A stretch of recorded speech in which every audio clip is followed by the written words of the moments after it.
Charles Pellegrin is keeping an eye on this for us from Beijing. He joins us from there. Charles, China raised its flood alert to the second highest level now. What's the response been like to that?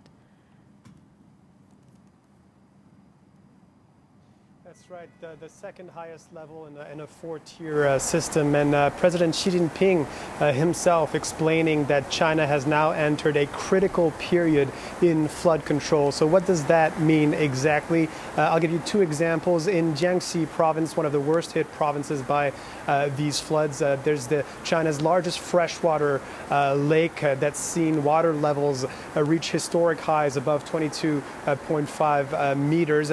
Over there, thousands of soldiers have been dispatched to bolster the banks of this freshwater lake. Elsewhere along the Yangtze River, which is one of the sort of crucial points where these floods are happening, community workers are being mobilized to monitor the banks of that river, but also specifically to keep an eye on the dikes that are alongside that river. There's close to 2,500 kilometers of dikes along the Yangtze River, and according to Chinese authorities, 2,200 kilometers of which are facing a grim situation in terms of dealing with these floods. So the idea here is to limit as much as possible the damage that can be done by this flooding. Just as a point of reference, 212 rivers around the country have seen exceedingly alerting levels of water since July.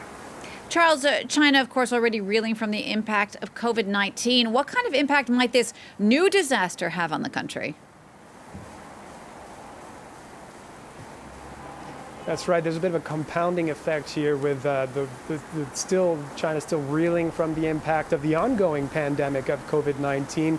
But so far, the tolls are a bit different. If you look at the human toll of these floods so far, 141 people either dead or deceased, but 34 million people affected in total, with 28,000 homes that have been ravaged. But there's also obviously an economic toll with over 3 million hectares of farmland that has been ravaged. And right now, the tally for the economic toll of this flooding is close to 12 billion US dollars.